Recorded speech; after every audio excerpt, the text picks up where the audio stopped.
ఈ పరిశుద్ధాత్మ కనిపెట్టు కోరికకి చేరవచ్చున మీకు వందనాలు స్తోత్రాలు చెల్లిస్తున్నాను. బైబిల్లో చిన్న వాక్య సందేశాన్ని మనం విందాం, ప్రార్థన చేసుకుందాం. తర్వాత మత్తయి సువార్త 5వ అధ్యాయం 13వ వాక్యాన్ని మనం చదువుకుందాం. మీరు లోకమునకు ఉప్పై ఉన్నారు. ఉప్పు నిస్సారమైతే అది దేని వలన సారము పొందును?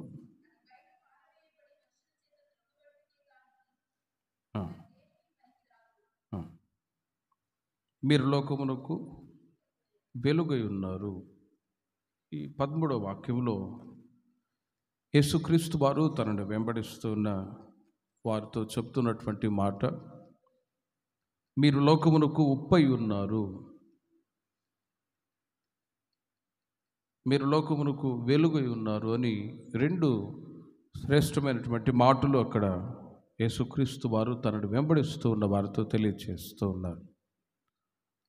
సాధారణంగా మనం గమనిస్తూ ఉంటాం, ఉప్పు చాలా విలువైనది. ఉప్పు ప్రతి ఆహార పదార్థములలో ఖచ్చితంగా వాడుతారు. ఉప్పు నిస్సారమైతే అది దేని వలన సారం పొందును? అది బయట పారవేయబడి మనుషుల చేత త్రొక్కబడుటకి కానీ మరి దేనికి పనికిరాదు అని ఉప్పులో ఉంటున్నటువంటి శ్రేష్టతను గురించి యేసుక్రీస్తు వారు తెలియచేశారు. ఉప్పు చాలా శ్రేష్టమైనది. దేవుని ప్రజల జీవితాలను కూడా ఉప్పుతో పోలుస్తూ ఉన్నారు. రక్షించబడి బాప్తిసం తీసుకొని దేవుని సన్నిధికి వస్తున్నటువంటి దేవుని ప్రజల్ని దేవాది దేవుడు ఉప్పుతో పోలుస్తూ ఉన్నాడు. మీరు లోకమునకు ఉప్పై ఉన్నారు అని. దేవుని ప్రజలైన వారు ఆశీర్వాదకరంగా ఉండడం, వారి ద్వారా ఇతరులు ఆశీర్వాదకరంగా ఉండడం దేవుడు ఇష్టపడుతూ ఉంటాడు. కనుకనే క్రీస్తును వెంబడించినటువంటి దేవుని ప్రజలు ఆనాడు ప్రభు చేత ఆశీర్వదించబడ్డారు. ఆయన ద్వారా దేవుని యొక్క మాటలు విని ఆత్మీయంగా బలపరచబడుతూ వారితో ఉన్న వాళ్ళందరూ కూడా క్షేమాన్ని చూచినట్లుగా మనం గమనిస్తూ ఉన్నాం. మరి దేవుని ప్రజల్ని ఉప్పుతో పోల్చినప్పుడు మరి ఉప్పులో ఉన్న గుణాలు ఏంటి? ఆత్మీయంగా ఒక 4 విషయాలు క్లుప్తంగా చెప్తాను. ఈ మాటల చేత నా దేవుడు మిమ్మల్ని ఆత్మీయంగా బలపరచును గాక. ఉప్పులో 4 గుణాలు ఉన్నాయి. ఒకటి, మరుగై ఉంటుంది.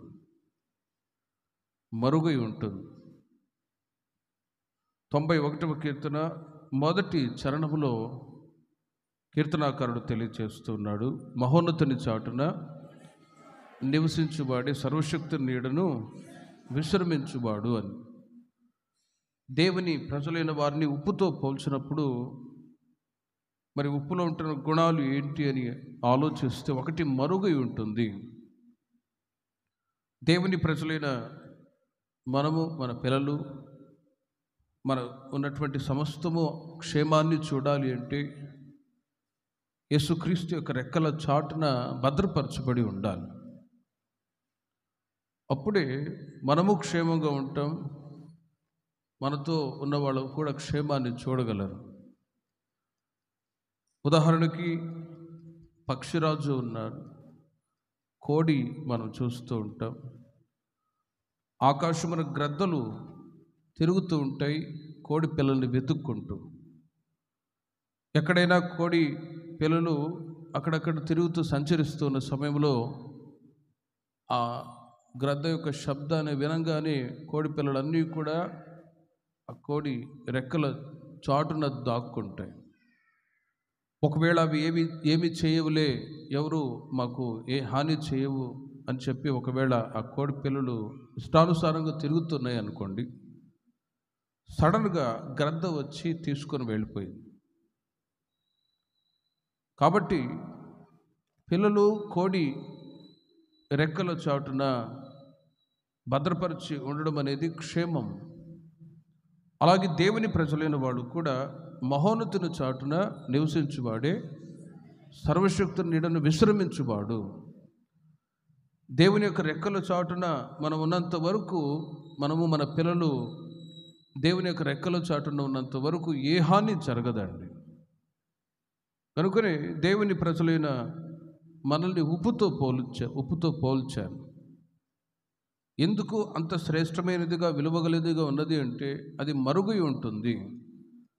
మరుగై ఉండి రుచినిస్తూ ఉంది. ఒకటి మరుగై ఉంటుంది. మనము మన పిల్లలు ప్రభు నమ్ముకున్న ఆ రోజు నుండి కనుమూసేంత వరకు, ప్రభు యొక్క రాకడ వరకు యేసుక్రీస్తు యొక్క రెక్కల చాటులో మనమందరము కూడా మరుగై ఉందుముగాక.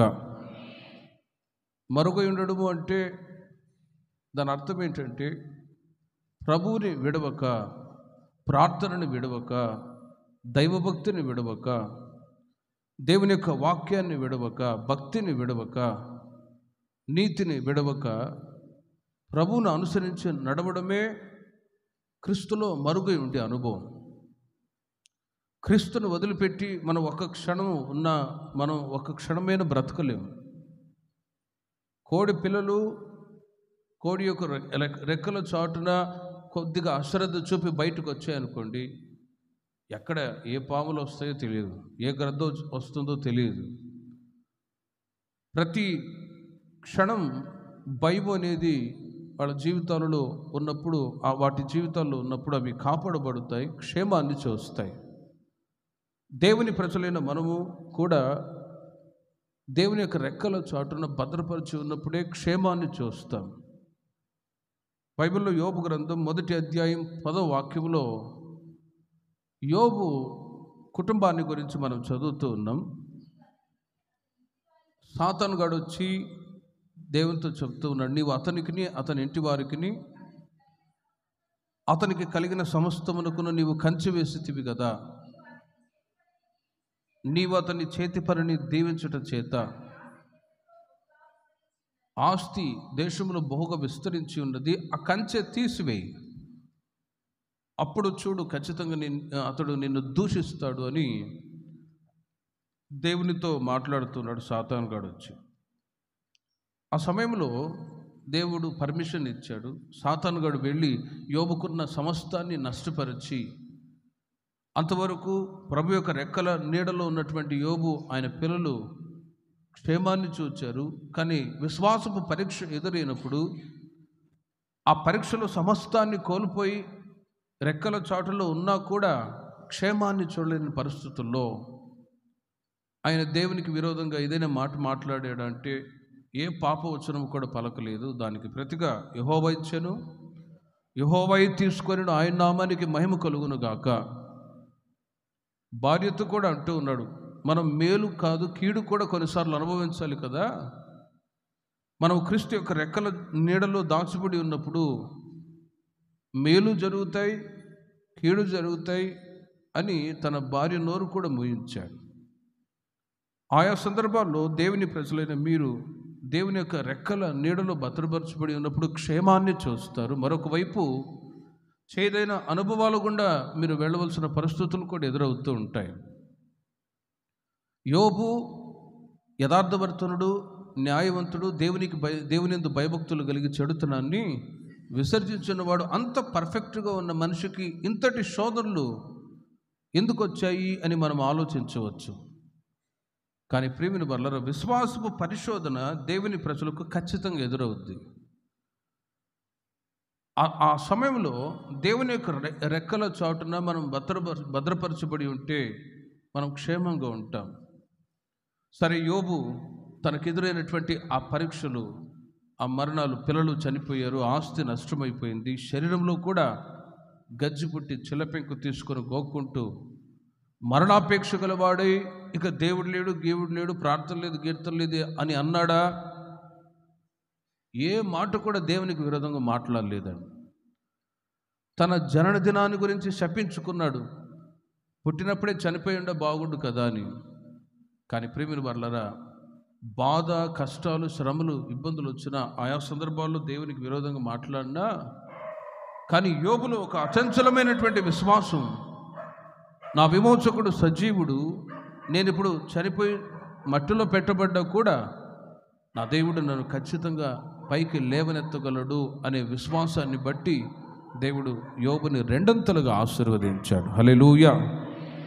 రక్షించబడి బాప్తిసం తీసుకొని సంఘ సహవాసానికి వచ్చిన దేవుని ప్రజలైన మీరు, మీ పిల్లలు దేవుని యొక్క రెక్కల చాటున మీరు భద్రపరచబడి ఉన్నారు, సురక్షితంగా ఉన్నారు.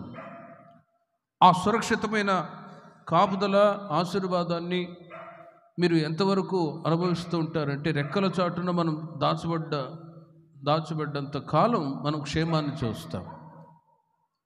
రెక్కల చాటు నుండి బయటకు వచ్చామా ఇక అంతే సంగతులు. అందుకే ప్రభు నమ్ముకున్న ఆ రోజు నుండి ప్రభు రాకడ వరకు మీరు, మీ పిల్లలు, మనమందరము కూడా యేసయ్య రెక్కల చాటులా భద్రపరచబడి ఉందుముగాక. విశ్వాసపు శోధనలు ఎదురైనా కూడా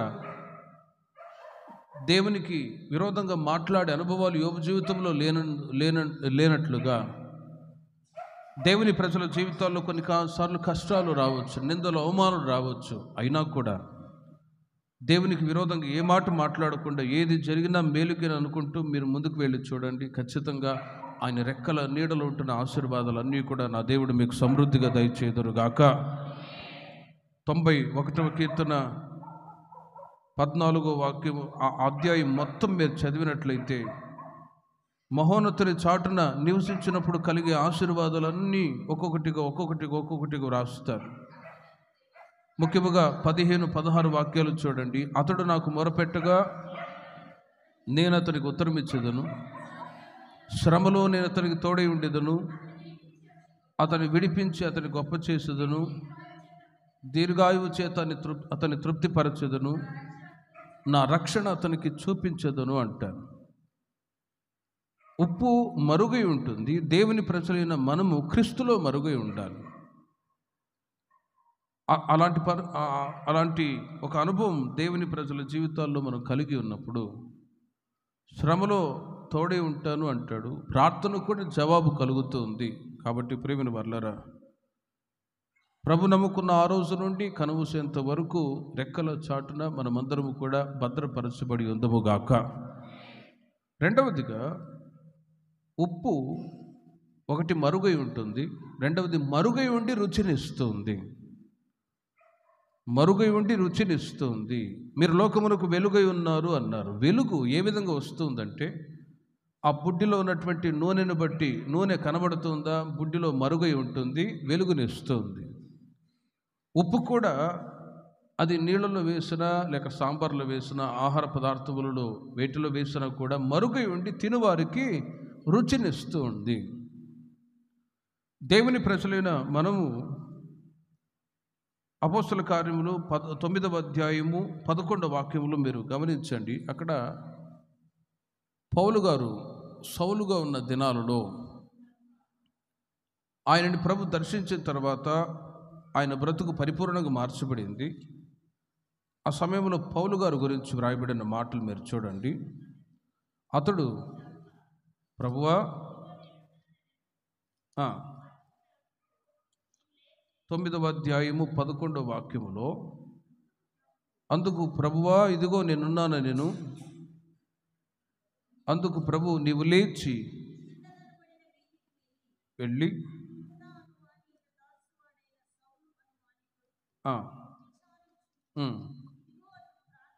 చూడండి, ఈ మాట చాలా ప్రాముఖ్యమైనది. ఇదిగో అతడు ప్రార్థన చేయుచున్నాడు. ఇదిగో అతడు ప్రార్థన చేయుచున్నాడు. ఉప్పు మరుగై ఉండి రుచినిస్తుంది.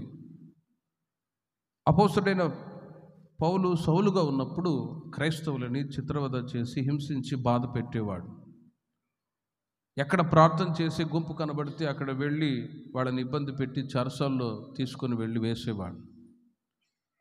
అలాంటి క్రూరమైనటువంటి వ్యక్తిని దమస్కు మార్గంలో దేవుడు దర్శించి అతనితో మాట్లాడుతూ ఉన్నాడు. సౌలా సౌలా, నీవేళ నన్ను హింసించుచున్నావు అనే ఒక స్వరం వినబడ్డప్పుడు ఆ ప్రకాశమానమైనటువంటి ఆ వెలుగును చూచిన సౌలు జీవితంలో ఒక గొప్ప మార్పు కలిగింది. నీవెవరు అంటే, నీవు హింసించుచున్న యేసుని. హింసించింది ఎవరిని? దేవుని బిడ్డల్ని. కానీ దేవుని ప్రజలు పడుతున్నటువంటి ఆ హింస, బాధ, ఎవరు అనుభవిస్తున్నారు? ప్రభు అనుభవిస్తూ ఉన్నారు. ఈ మాటను బట్టి మీతో చెప్పాలి అంటే ఒక విషయం ఏంటంటే, ఆయా సందర్భాల్లో బాధలు ఉన్నప్పుడు మీరు అనుకోవచ్చు, మా బాధని ఎవరు చూడట్లేదులే, ఎవరు మాకు అర్థం చేసుకోవట్లేదు, మా బాధ ఎవరికి తెలుస్తుంది అనుకోవచ్చు. కానీ వాక్యానుసారంగా మీరు బాధ, శ్రమ అనుభవిస్తూ ఉన్నప్పుడు మీ బాధ దేవుడు ఎరిగి ఉన్నాడు. హల్లెలూయా. నీవు హింసించుచున్న యేసుని హింసించింది, హింస పొందింది ఎవరు? దేవుని ప్రజలు, క్రైస్తవులు. కానీ బాధపడుచున్నది దేవుడు, యేసయ్య. నీవు హింసించుచున్న యేసుని లేచి పట్టణంలోనికి వెళ్ళము, అక్కడ నీవు ఏమి చేయవలనో అది నీకు తెలియబడును అని చెప్పారు. ఆ మాటను బట్టి సౌలు నేల మీద నుండి లేచి కనులు తెరిచినను ఏమీ చూడలేక పోయిన గనుక వారు అతని చేయి పట్టుకొని దమస్కులోనికి నడిపించిరి. అతడు 3 దినములు చూపులేక అన్నపానములు ఏమీ పుచ్చుకొనక ఉండెను. ఎందుకంటే అంతవరకు నా మతమే గొప్పది, నా కులమే గొప్పది, నేను అనుసరిస్తున్న ధర్మశాస్త్రమే శ్రేష్టమైనది అని గమాలియేలు దగ్గర ధర్మశాస్త్ర పాండిత్యము కలిగినటువంటి ఈ సౌలు తను తాను గొప్పవాడని విరవేగుచు మాట్లాడేటువంటి మాటలు. కానీ ప్రియమైన వర్లరా, క్రీస్తు దమస్కు మార్గంలో దర్శించినప్పుడు అతని యొక్క బాహ్యనేత్రాలు మోయబడ్డాయి, ఆత్మనేత్రాలు తెరవబడ్డాయి. హల్లెలూయా. 2 రకములైన నేత్రాలు ఉన్నాయి. బాహ్యమైన నేత్రాలు ఉన్నాయి, మనోనేత్రాలు కూడా ఉన్నాయి. బాహ్యమైన నేత్రాలు అన్నప్పుడు సౌలు మతపిచ్చోడు, క్రైస్తవులను హింసించేవాడు, క్రీస్తు అన్న ప్రార్థన చేసేవాళ్ళన్న అసలు గిట్టేది కాదు. కానీ ప్రభు దర్శించిన తర్వాత ప్రభు ఎవరో ఆయనను నేను తెలుసుకోవాలి, ఆయనను చూడాలి, ఆయన గురించి ఇంకా తెలుసుకోవాలి అని ఆ ప్రకాశమానమైనటువంటి వెలుగులో దేవుడు దర్శనం ఇచ్చినప్పుడు ప్రభు గురించినటువంటి ఒక ఆలోచన కలిగి తెలుసుకోవాలన్న ఆశతో 3 రోజులు అన్నం నీళ్ళు మాని ప్రార్థనలో కనిపెడుతూ ఉన్నాడు. ప్రేమిని వర్లరా, మరుగై ఉండి రుచిని ఇస్తూ ఉంది అంటే ఇదే. మరుగై ఉండి రుచినివ్వడం అంటే ప్రార్థనలో మరుగై ఉండడం. ప్రార్థనలో మరుగై ఉండడం. 3 రోజులు అన్నపానాలు ఏమీ పుచ్చుకొనక తన ఇంట్లో ఒక్కడే ప్రార్థన చేసుకుంటూ ఉన్నాడు. ఆ సమయంలో అననీయ అనే ఒక సేవకునితో దేవుడు మాట్లాడుతూ ఉన్నాడు. నీవు వెళ్ళి అతని నిమిత్తం ప్రార్థన చేయి. ప్రభువా, అతను క్రైస్తవులన్నా అసలు పడదు, అతని దగ్గరికి వెళ్ళమంటే ఏంటి అని అంటే, లేదు వెళ్ళు, నీవు చూచినట్లుగా ఇప్పుడు అతడు సౌలు కాదు, అతన్ని నేను దర్శించాను, అతడు మార్చబడ్డాడు, వెళ్ళు అని చెప్పినప్పుడు అననీయ వెళ్ళి అతన్ని కనుగొనగా ఇదిగో అతడు ప్రార్థన చేయించు ఉన్నాడు. ఆయన దగ్గరికి వెళ్ళి ప్రభు తనతో చెప్పిన మాటలన్నీ తెలియచేసినప్పుడు ప్రేమిన వర్లరా, ఆ రోజు సౌలు పౌలుగా మార్చబడి బాప్తిసం తీసుకొని క్రీస్తుని గురించి సువార్త ప్రకటించడానికి బయలుదేరి వెళ్ళాడు. దేవునికి మహిమ కలుగునుగాక. ప్రేమిన వర్లరా, ఉప్పు మరుగై ఉండి రుచినిస్తూ ఉంది. ఇదిగో అతడు ప్రార్థన చేయించు ఉన్నాడు. మీరు ప్రార్థన చేయనప్పుడు ఏం చేయాలి? మత్తయి సువార్త 6వ అధ్యాయము 6వ వాక్యంలో మీరు చూడండి. సౌలు పౌలుగా మార్చబడటానికి అతడు ప్రార్థన చేయించున్నాడు, మరుగై ఉండి ఒక ఇంట్లో. ప్రార్థించే అనుభవాల్లో చాలా ఉన్నాయి, కానీ యేసుక్రీస్తు వారు నేర్పించిన ప్రార్థన మీరు చూడండి. 6వ అధ్యాయం 6వ వాక్యంలో, మీరు ప్రార్థన చేయనప్పుడు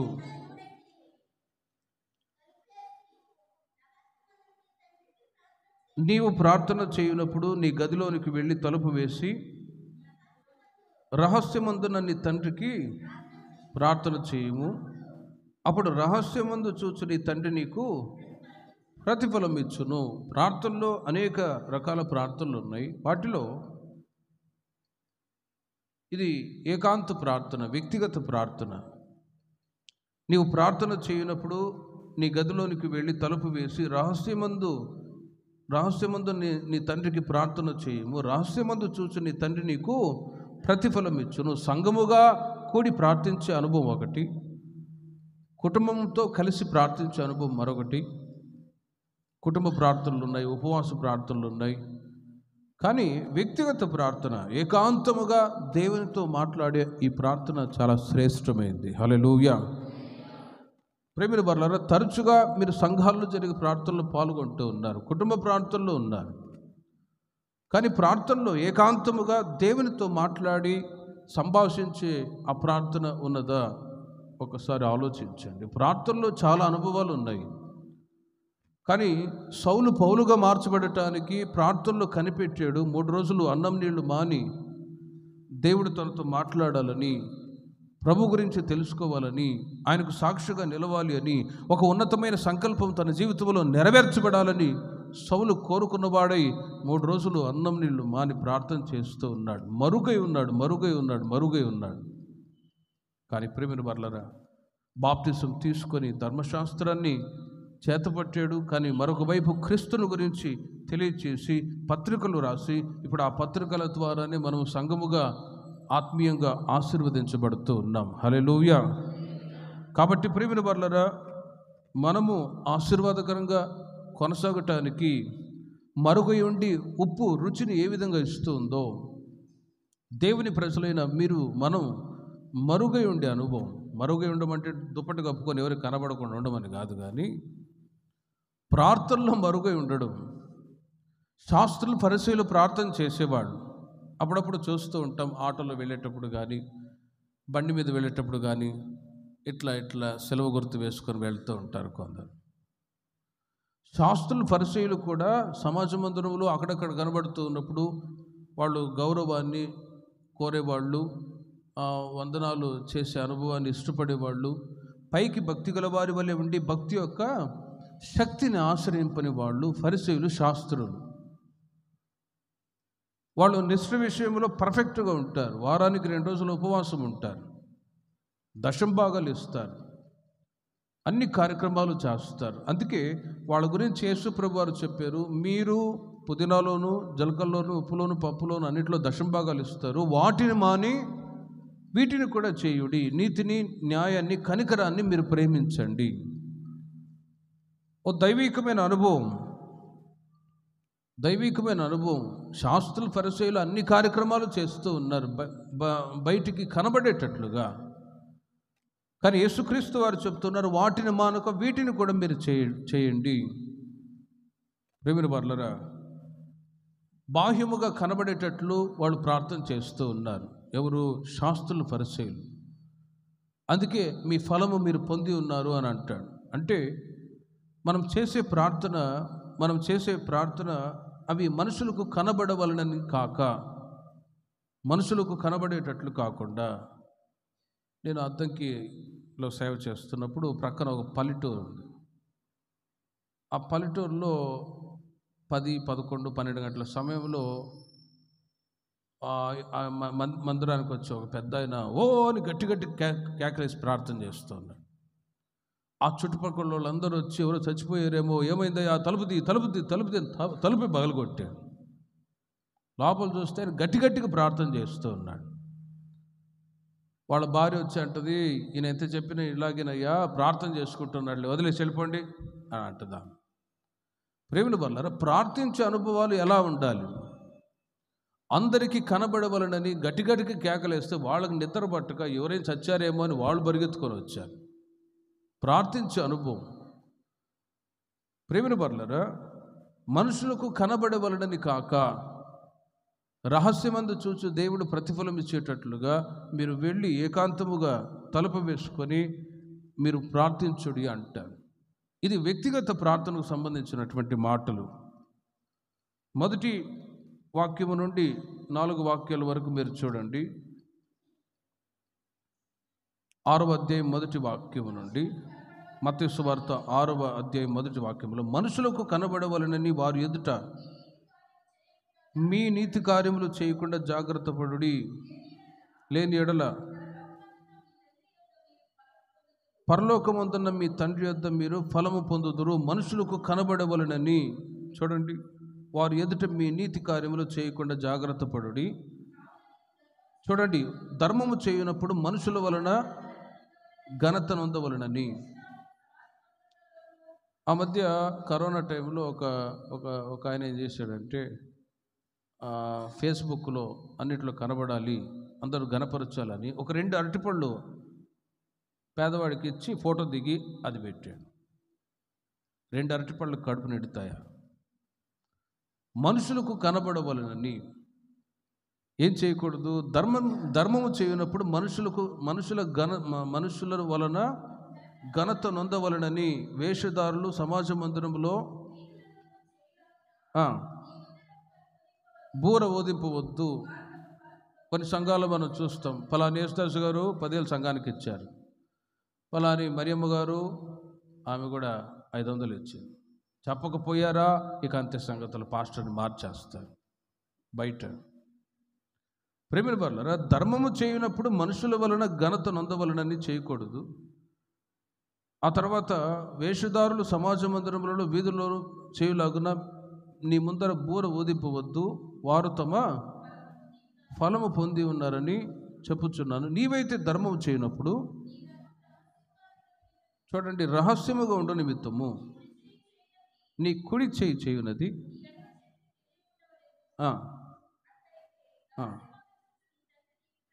రహస్యమందు చూచు నీ తండ్రి నీకు ప్రతిఫలం ఇచ్చును. ఇది దైవికమైన అనుభవం. ఉప్పు మరుగై ఉండి రుచినిస్తుంది. అలాగే దేవుని ప్రజలైన మనం మనుషులకు కనబడవలనని కొన్నిసార్లు మీరు ఆలోచించవచ్చు, దేవుని కొరకు మేము అది చేసాం ఇది చేసామని. మంచిదే, రహస్యమందు చూచు దేవుడు మీకు ప్రతిఫలం అనుగ్రహించుదురుగాక. మనుషులు లేకపోతే సేవకులు కొన్నిసార్లు గుర్తించకపోవచ్చు, కానీ రహస్యమందు చూచు దేవుడు మీరు దేవుని కొరకు చేసే ప్రతి కార్యానికి తగిన ప్రతిఫలాలు రాబోయే రోజుల్లో మీ సంతతి వాళ్ళకి నా దేవుడు సమృద్ధిగా దయచేదురుగాక. మేము సహకరించాం, ప్రోత్సహించాం, మేము అది చేసాం ఇది చేసామని చెప్తారు. మంచిదే, దానికి తగిన ప్రతిఫలాన్ని మెప్పు ఘనత నా దేవుడు రాబోయే రోజు సంతతికి కూడా అంతేకాని భౌతికంగా మనము పలాని మేలు చేసాం మాకు ఏది ఘనత రాలేదని కోరుకోకూడదు. ప్రేమిన వాళ్ళరా, ఆ మధ్య ఒక బ్రాంచ్లో ఉండే ఒక సహోదరి, ఆమె నర్సుగా పనిచేసింది, ఒకసారి వచ్చి కంప్లైంట్ ఇచ్చాను. పాస్టర్ గారండి, మా పాస్టర్ గారు అసలు నన్ను పట్టించుకోడే అన్నది. ఏంటక్క ఏమైందంటే, 3,000 దశంభాగాన్ని ఇస్తాము, 3,000 దశంభాగం ఇస్తున్నాను, ఆ పాస్టర్ అసలు నన్ను పట్టించుకోడే అని అంటది. నిన్ను పట్టించుకుంటే భార్య తంతది, నిన్నెందుకు పట్టించుకుంటాడమ్మా?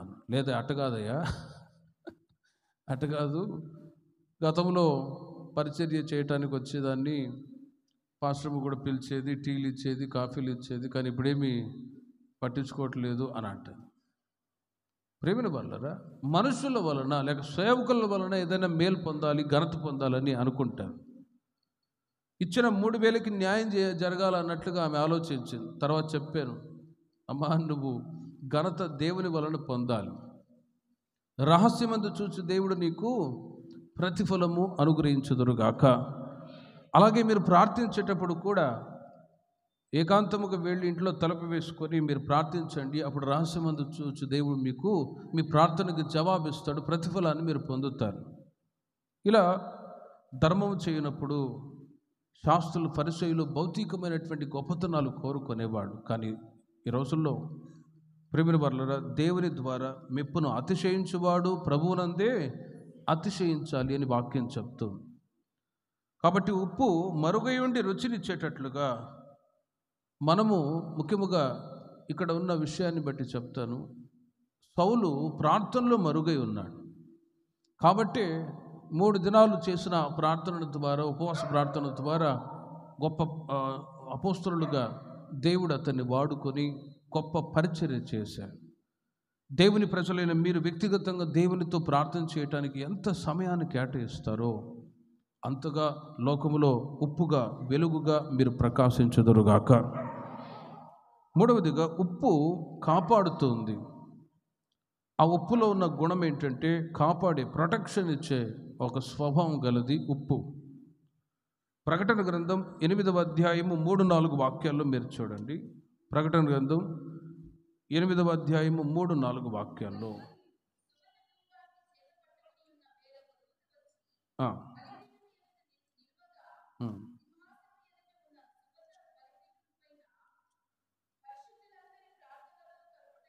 ఉమ్. చూడండి, బహు ధూప ద్రవ్యములు ఇయ్యబడెను. ఆ,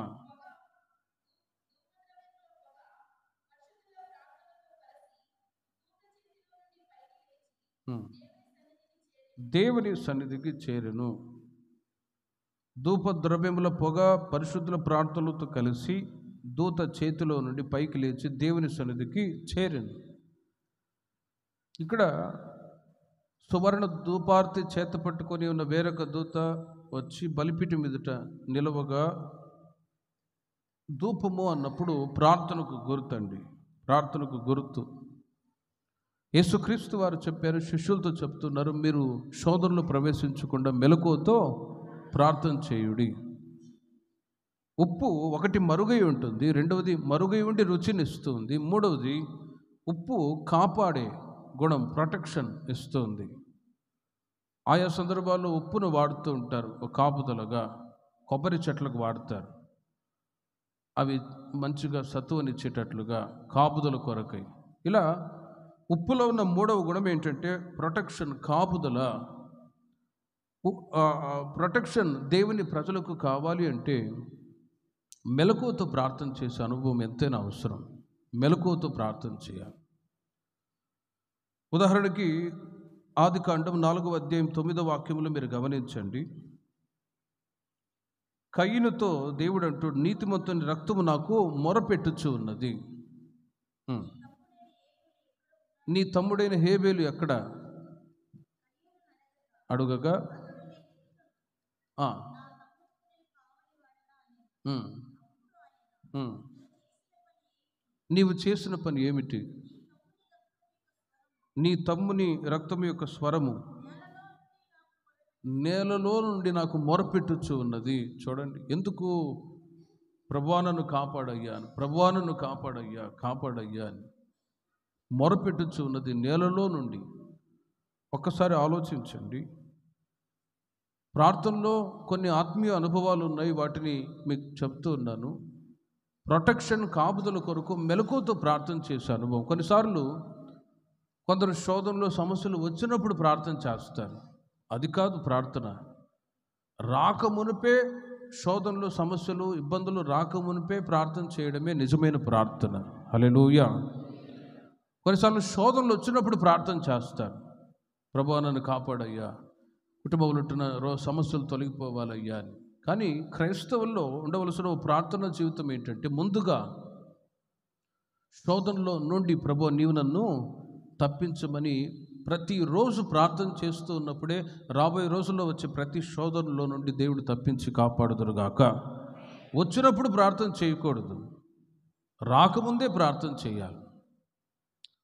ఆ మధ్య నేను నెహెమీయా గారి దగ్గర సేవ చేస్తున్నప్పుడు ఒకసారి మధ్యాహ్నం పూట అయ్యగారికి ఫోన్ చేశారు. అయ్యగారు, మా మా గొర్రెపిల్ల చచ్చిపోయేటట్టుంది, వచ్చి ప్రార్థన చేయండి, ప్రార్థన చేయండి అని పద్దాకి ఇసుకిచ్చాడు. సరే, నన్ను పంపించాడు అయ్యగారు. వెళ్ళాను. ఆయన ఫుల్లుగా దాగి ఉన్నాడు, విశ్వాసి. అప్పుడప్పుడు తాగుతుంటాడు. ఆ రోజు ఫుల్లుగా తాగాడు.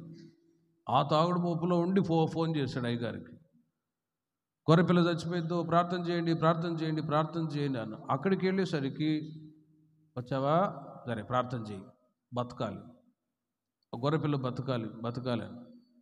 సరే ప్రార్థన. ఇక అతని బాధ తట్టుకోలేక ప్రభా స్తోత్రం అని స్టార్ట్ చేసేసరికి గొర్రెపిల్ల చచ్చింది.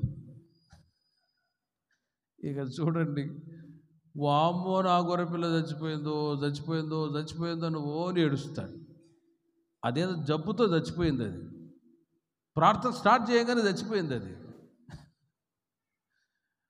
ప్రేమిని వర్లరా, గొర్రెపిల్ల చచ్చిపోయి ఎంతైనా నేర్చుకొని చెప్పి బయలుదేరి వచ్చేసాను. అయ్యగారికి చెప్పాను, వాడి మకం తగలే అని తిడతాడు ఆయనకు. అయ్యగారు తాగేసి గొర్రెపిల్ల బతకాలి, క్షేమంగా ఉండాలి అని అంటే ఏదైనా కార్యాలు జరుగుతాయా? కోరుకునే వ్యక్తి ఏదైనా మేలు జరగాలి అంటే ఆ వ్యక్తి పర్ఫెక్ట్గా ఉండాలి. కొన్నిసార్లు వ్యక్తిగతంగా ప్రార్థన సహాయాన్ని కోరే వాళ్ళు ఉంటారు. వాళ్ళు ప్రార్థన చేయరు. వాళ్ళు మొత్తం రేపల్లె మొత్తం తిరుగుతూ ఉంటారు. పాస్టర్ గారు ప్రార్థన చేయండి, సిస్టర్ గారు ప్రార్థన చేయండి అంటాం. మేము చేసే పనే ప్రార్థన చేసే పని, వాక్యం చెప్పే పని. కానీ ఓ సెల్ఫ్ ప్రొటెక్షన్, మీకు వ్యక్తిగతంగా ప్రొటెక్షన్, కాపుదలు కావాలి అంటే మీరు ప్రార్థించే అనుభవం. సేవకులుగా మేము ప్రార్థించడం, దేవుని యొక్క వాక్యాన్ని చెప్పడం, ఈ రెండు డ్యూటీలు. కానీ వ్యక్తిగతంగా మీలో ప్రార్థన లేకుండా ప్రొటెక్షన్ కావాలి అంటే కార్యాలు జరగవండి. ఇలా చాలా ఉదాహరణ చెప్పవచ్చు వ్యక్తిగతంగా. అందుకే కొన్ని కుటుంబాల్లో కార్యాలు జరగకపోవటానికి కారణం ఏంటంటే, మీరు ప్రార్థన చేయండి అంటారు కానీ వ్యక్తిగతంగా వాళ్ళ కుటుంబాల్లో ప్రార్థన ఉండదు, వ్యక్తిగత ప్రార్థనలు ఉండవు. కనుకనే క్షేమాన్ని చూడలేని పరిస్థితుల్లో బాధపడుతూ ఉంటారు. కానీ ఇది మొదలుకొని మెలకువతో మీరు ప్రార్థన చేయుదురుగాక. ప్రొటెక్షన్, కాపుదల కొరకు శోధనలో ప్రవేశించకుండా సంఘముగా అందరూ కలిసి మెలకువతో ప్రార్థన చేయుదుముగాక. కుటుంబంలో ఏదైనా శోధన వచ్చిందా, రాకముందే ప్రార్థన చేసి చూడండి. ఖచ్చితంగా ఎలాంటి శోధనలు రాకుండా దేవుడు కాపాడుదురుగాక. వచ్చిన తర్వాత ప్రార్థన చేయకూడదు, రాకమునిపే ప్రార్థన చేయాలి. ఆనాడు కయీను, నీతిమంతుని రక్తము నాకు మొరపెట్టుచు ఉన్నది, మొరపెడుతూ ఉంది, ప్రభువా కాపాడయ్యా కాపాడయ్యా అని. రోమీయులకు రాసిన పత్రిక 7వ అధ్యాయము 24వ వాక్యములో అపోస్తలుడైన పౌలు గారు కూడా ఒక మాట తెలియచేస్తూ ఉన్నారు. అయ్యో నేను ఎంత దౌర్భాగ్యుడను, మరణమునకు లోనుగు శరీరము నుండి నన్ను ఎవడు విడిపించును.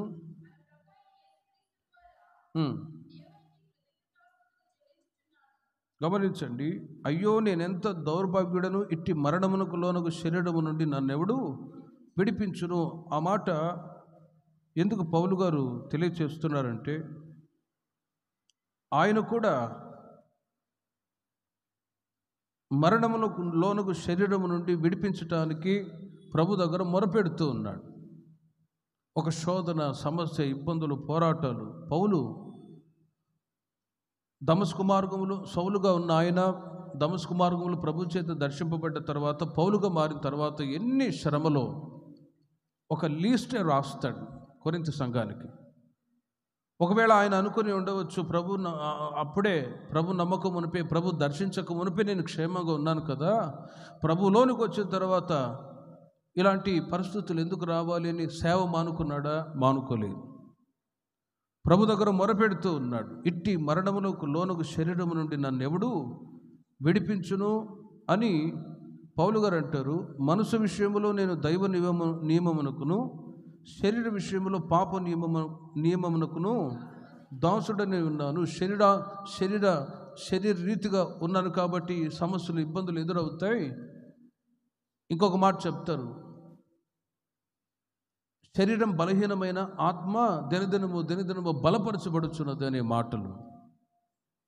శరీరరీతిగా ఇబ్బందులు, పోరాటాలు పౌలు గారి జీవితంలో ఎదురైనా ఆత్మీయంగా దేవునితో పోరాడి ప్రార్థిస్తూ ఉన్నాడు. ఇంకో సందర్భంలో అంటారు, నేను అధికముగా అతిశయపడకుండా నిమిత్తం నా శరీరంలో ముళ్ళు పెట్టబడి ఉన్నది, అది తొలగిపోవాలనని ముమ్మారు ప్రార్థన చేశాడు. ప్రభువా ఈ ముళ్ళు నీ చిత్తమైతే నా యుద్ధ నుండి తొలగించు, ఈ ముళ్ళు నాలో నుండి తొలగించు, ఈ ముళ్ళు నా యుద్ధ నుండి తొలగించు అన్నప్పుడు వెంటనే దేవుడు జవాబిచ్చాడు, నా కృప నీకు చాలును. హల్లెలూయా. కృపచేత దేవుడు బలపరిచాడు. సరే, ఆ ముళ్ళు, ఆ శోధన, ఇబ్బంది ఎదురైందని ప్రార్థన మానుకున్నాడా? మానుకోలేదు. దేవునితో పోరాడుతున్నాడు. కాబట్టి ప్రియమైన వారలారా, దేవుని ప్రజలైన మనము ప్రొటెక్షన్ మనకు, మన పిల్లలకు, సంఘానికి కావాలి అంటే ఖచ్చితంగా ముందుగా మెలకువతో ప్రార్థన చేసే అనుభవం కావాలి. ధూపం వేస్తూనే ఉండాలి. ధూపం వేయకపోతే యాజకుడు ఖచ్చితంగా పులిపెడి దగ్గర చచ్చిపోతాడు. ఖచ్చితంగా ధూప వేదికను పట్టుకొని వెళుతూనే ధూపం ప్రతిరోజు వేయాలంతే. దేవుని ప్రజలైన మనము కూడా వ్యక్తిగతంగా ప్రార్థించే అనుభవం, శోధనలు ప్రవేశించకుండా ఉండనిమిత్తమై మెలకువతో ప్రార్థన చేసే అనుభవం. అందుకే ఈ రోజుల్లో దేవుడు అడుగుచూ ఉన్నాడు ప్రవక్త ద్వారా. 20 ఏజ్కేలు గ్రంథం 22వ అధ్యాయము 30వ వాక్యములో, బద్దలైన సందులలో నిలుచుటకు తగిన వాడెవడు? నేను ఎంత విచారించినను ఒక్కడైనను కనబడలేదు. చూడండి, బద్దలైన సందులలో నిలుచుటకు తగిన వాడెవడు? దేవుని సన్నిధిలో ప్రార్థించే వాళ్ళు ఎవరు అని ప్రభు అడుగుతూ ఉన్నారు ప్రవక్త ద్వారా. కాబట్టి ఈ రోజుల్లో వ్యక్తిగతంగా సంఘ పరంగా మనం అధికంగా ప్రార్థించే అనుభవంలో ఉండటం ద్వారా రాబోయే ప్రతి కీడు నుంచి దేవుడు మనల్ని, మన పిల్లల్ని, సంఘాన్ని కాచి కాపాడుదురుగాక. ప్రేయర్, ప్రార్థనే. అందుకే బైబిల్ స్టడీ మధ్యలో ప్రార్థనలు ఏర్పాటు చేశారు. ఇంకా 24 hours ప్రేయర్ కూడా ఒక లిస్ట్ ఇవ్వబోతున్నాను. ఆసక్తి కలిగిన వాళ్ళు మీరు ప్రార్థన చేస్తారని, మరి ఎవరెవరు ప్రార్థన చేస్తారో, మీ సమయాన్ని ఎవరు కేటాయిస్తారో నాకు తెలియదు. కాబట్టి ఒక 24 hours ప్రేయర్ లిస్ట్ కూడా విశ్వాసులు, ఆసక్తి కలిగిన వాళ్ళు చేసే వాళ్ళకి వాళ్ళ ప్రైజింగ్ ఒక లిస్ట్ ఉంది నా దగ్గర, అది ఇవ్వాలనుకుంటున్నాను. ప్రతిరోజు ఒక్కొక్క గంట మీ ఇళ్లలో ప్రార్థన చేస్తే ఖచ్చితంగా మీ కుటుంబాల్లో సమాధానము మెండుగా ప్రభు అనుగ్రహించుదురుగాక. స్తుతించడం ద్వారా ప్రతి కీడు నుంచి దేవుడు తప్పించి కాపాడుదురుగాక. 4వదిగా ఉప్పు నిబంధనకు గుర్తు. ఒక మాట చెప్పి ముగిస్తాను. ప్రకటన గ్రంథం 8వ అధ్యాయము 3-4 వాక్యాల్లో ఉప్పు నిబంధనకు గుర్తు. మరియు లెవిటికస్ నిర్గమాకాండం 2వ అధ్యాయము 13వ వాక్యాన్ని మీరు చూడండి. మరునాడు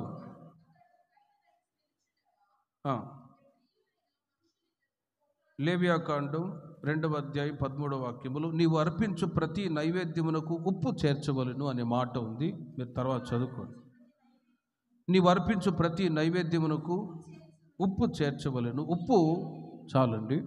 ఉప్పు నిబంధనకు గుర్తు.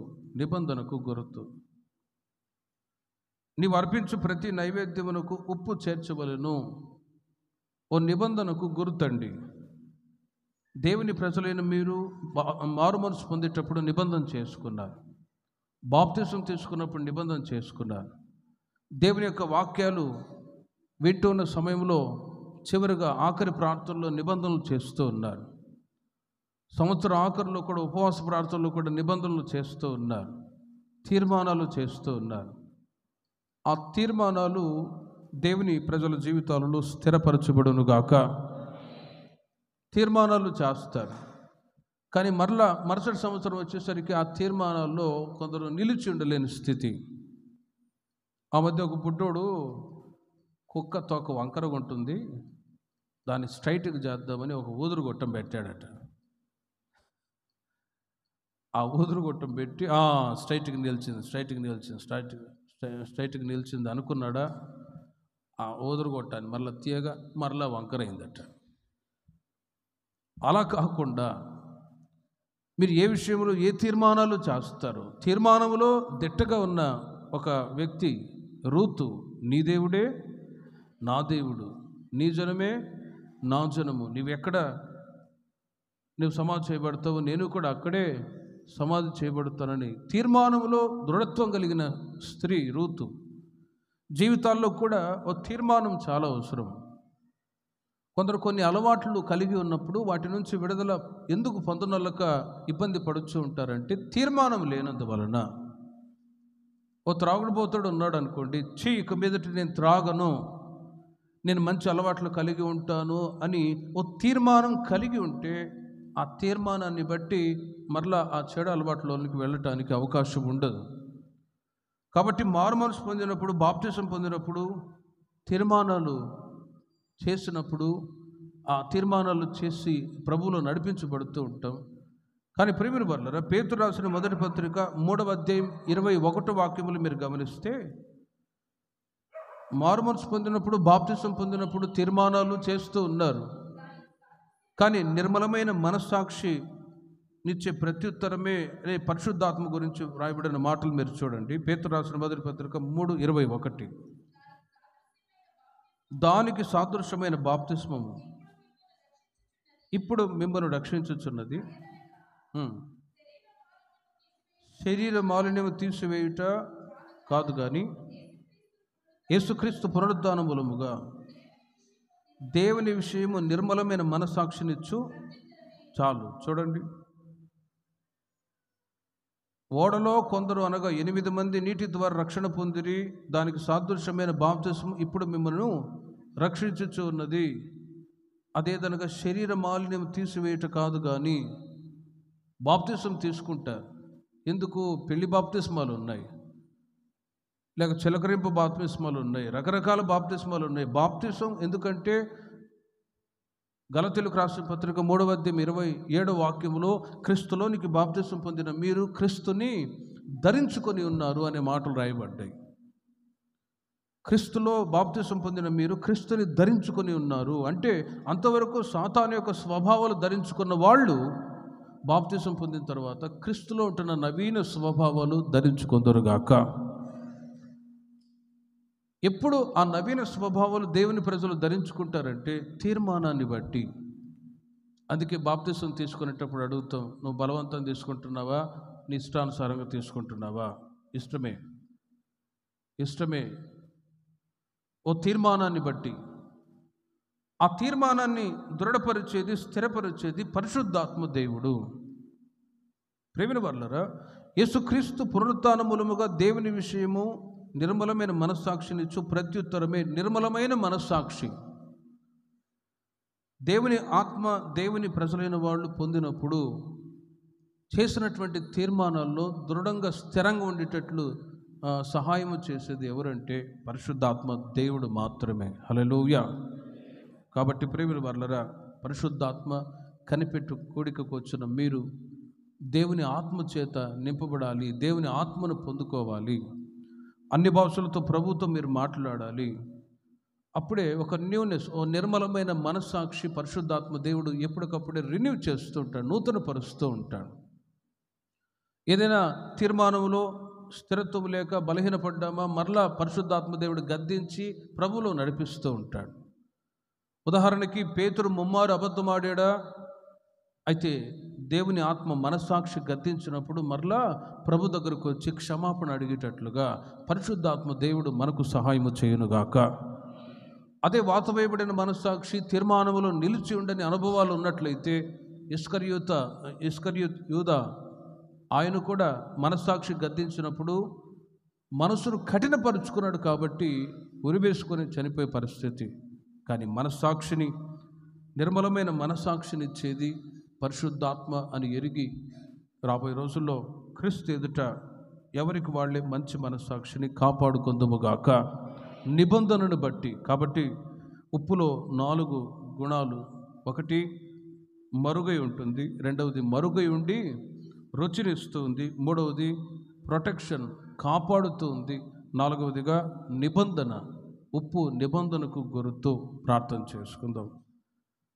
విన్న ఈ కొన్ని మాటలను బట్టి ఒక 2 నిమిషాలు ప్రార్థన చేసుకొని ముగించుకుందాం.